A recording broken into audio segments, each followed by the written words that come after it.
Welcome to Tarun IAS. My name is Rohit Kumar, and today I am going to start the 24th September current affair, which is based on the Hindu and Indian Express. So let's start. It's a five topics. It's completely based on the Hindu and Indian Express, and it's related to your exam UPSC.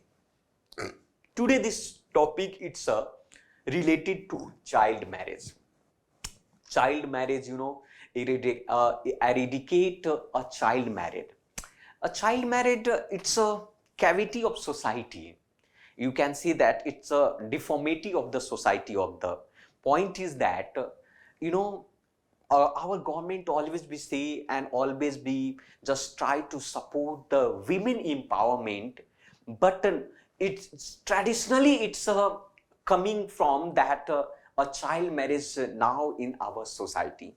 But Odisha's Nayagarh district has taken a good step toward the eradications of the child marriage. So eradicating of child marriage, how to, it's a point. So for the prelims point of view, Aliva register, it's a very important for our exam, and this is relevance for social empowerment. Social empowerment.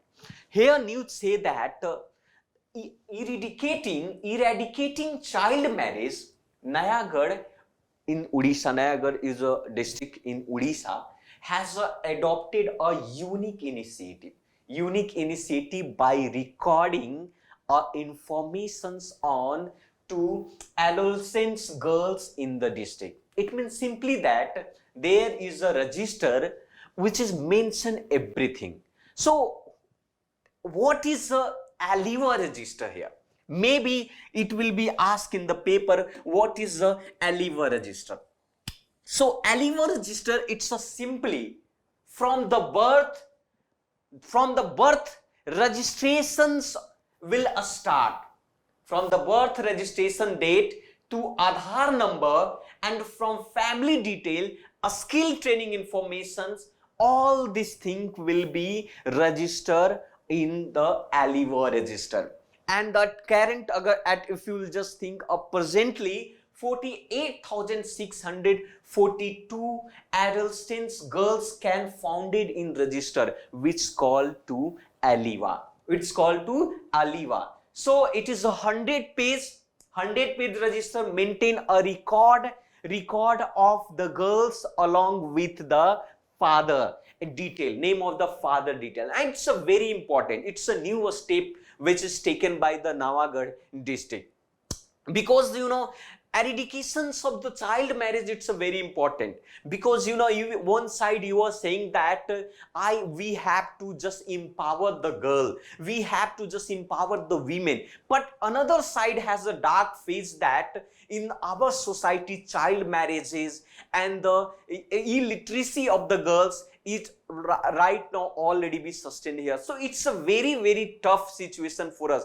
So anyhow we have to eradicate the child marriage also. So eradications of the child marriage, Nayagarh district has decided to maintain the record for the period of the 10 year from 2020 to 2030. And as a Odisha government already we say that ki child marriage prevention strategy, we have the state aim to eradicate child marriage by the 2030. So maybe in the paper you can just GS first, it can be maybe asked as a social empowerment ki what is the, in the prelims it will ask the Aliva register, and you can also be right on the mains exam also. So move on another news. So another news, it's related to a telecom bill. Parliament, it's one thing. We already know ki nowadays we always facing a lot of the problem.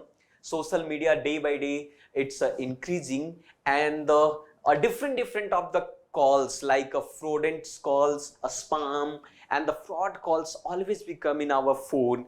So we have a right to know who is calling me. We have a right to know who is calling me. So government has taken a step. The government has proposed that that a bill which is saying that identity of a person sending a message or calling, off our phone. So here simply that government had proposed the identity of a person sending a message or calling should be visible to receiver. Who is calling? It's a point. Sometime someone call me and suddenly you just think about that, who called me and what is reason, what was the purpose, is it right person or wrong person? Lot of type of the questions always be arise in our mind. So we always we think that so we have a right to know who is calling me. Maybe he's an enemy, maybe he's my friend. So it's a fundamental rights to know. So that's why government just propose a bill that you just propose the bill about that you should know. So propose a telecom bill here. So what is the proposal of the telecom bill about the focus to propose a telecom bill was to ensure a protections of the user. To ensure a protections of the user should not be limited to call made by a landline, normal voice call, but all type of the call such as a WhatsApp call, Zoom call, FaceTime call, email, every type of the call. We have a right to know about the persons who called me with the different social media or different type of the platform. So this type of the proposal was proposed by telecom ministry, telecom department here. And another new provisions also be added in this thing.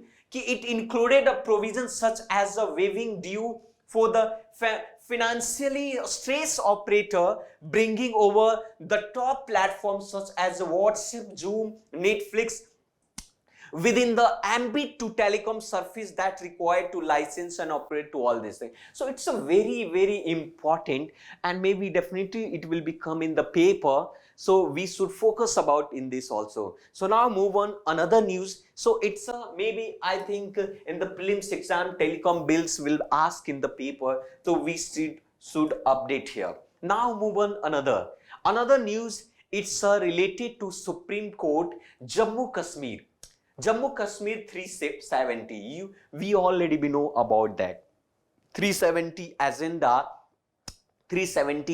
agenda was a very important for us, but it's already you already know about that. 370 has simply eliminated from our constitutions.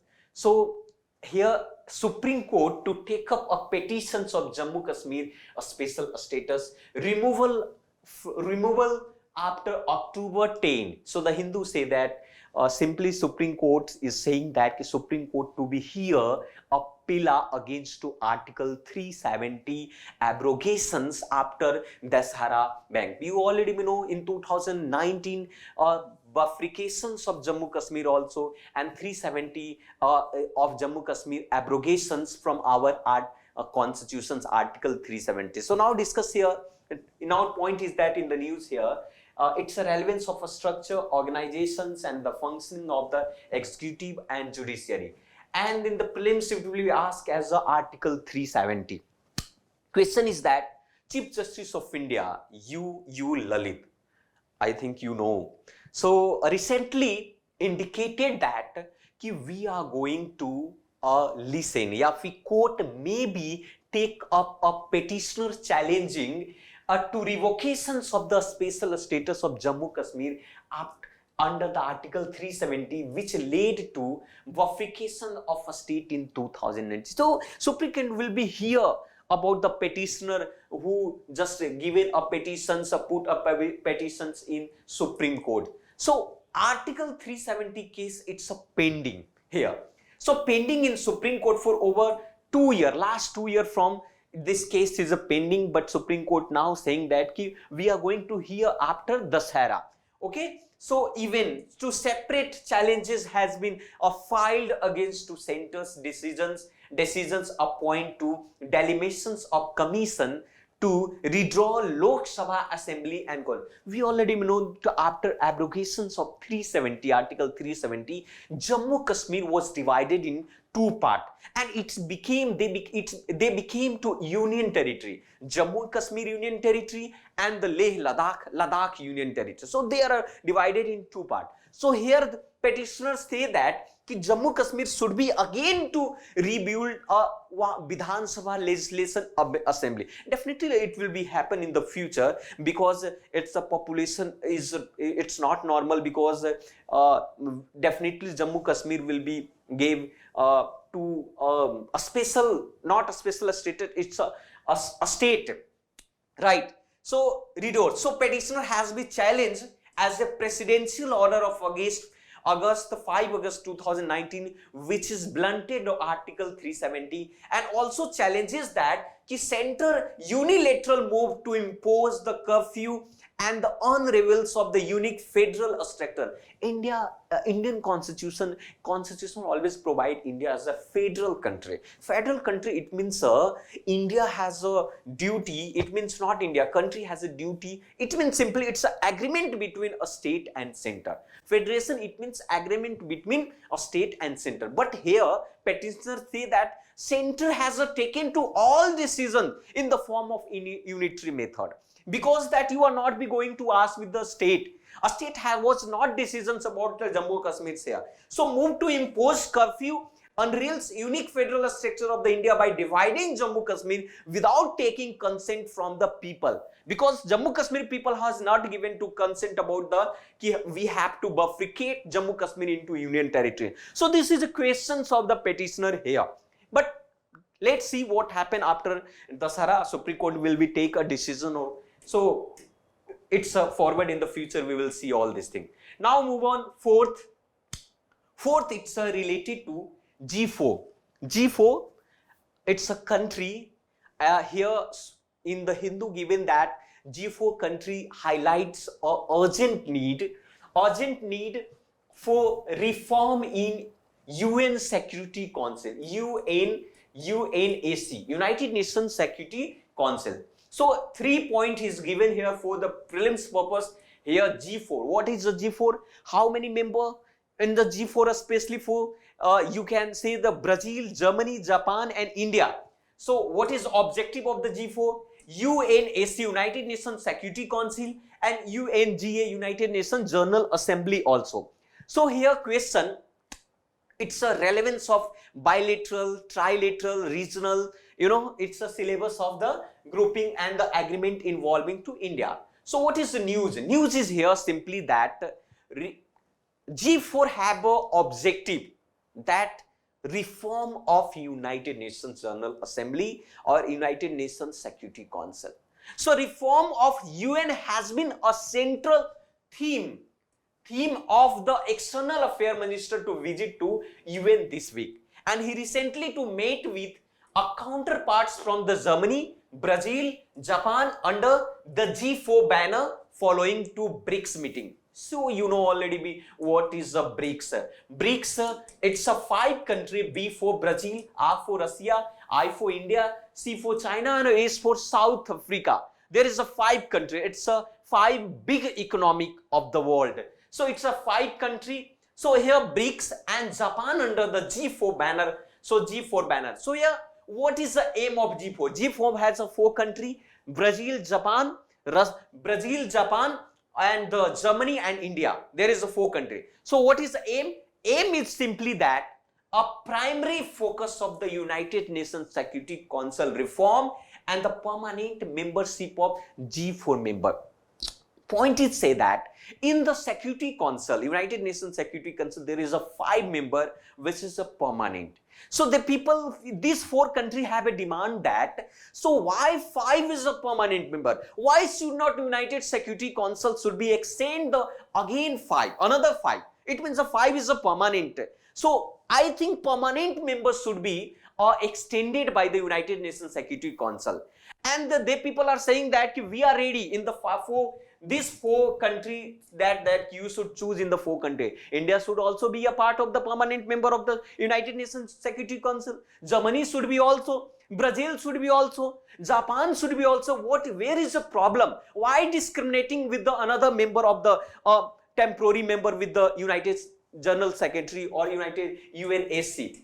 So what is reason behind? So they people simply aim of G4 is that UN decision making body or UNC reform permanent members of the G4, and UN decisions making bodies needed to urgently reform as the global issues were increasingly complex and interconnected. So this is all this thing important. G4, maybe G4 will be asked in the paper, or UNSC also be, because nowadays meeting is going on all these things. Move on. Another is related with the Quad. It's a quadrilateral dialogue. Okay, so Quad sign agreement for disaster relief and assistance. It's the Hindu news, and for the point of view of the prelims, it will be asked as a Quad. So Quad, relevance of the bilateral, regional, global grouping agreement involvement too. So Quad has a especially four member, USA, India, Japan and Australia. There is a four member, and Quad concept was given by that time of the Prime Minister of Japan, Shinzo Abe. Okay, so here nowadays Quad meeting, here you can say that foreign minister of the Quad, India, USA, Australia, Japan. So Japan, they met on the fringe of the United Nations General Assembly recently to sign as a humanitarian assistance and disaster relief partnership into the effect. So here you can say that India said United Nations General Assembly said that the world was going throughout the very difficult situation or condition, like Ukraine-Russia war, COVID-19 cases also, climate events also. So India said our world was going through a difficult period, and the listening the Ukraine conflict and climate event. So it was especially important for the Quad to further and constructive agenda. It had be itself to work together and deliver the public goods also. Australia also be given opinion about the Quad also. So Australia say that it's our sovereignty and is respected here. Japan said that the world was withstanding to direct attempt to unilateral challenges to a status. All these countries are given some important point about the Quad has a main objective that how to stop the China's activity simply in the Indian Ocean. So all this stuff. So this is all about the 5 news. It's a very important for our exam purpose also. We will just you can, if you want to MCQ also, go and I button play. So for the today it's over, and we will just meet in another videos. So please subscribe this channel also. Thank you very much. We'll meet. Thank you very much.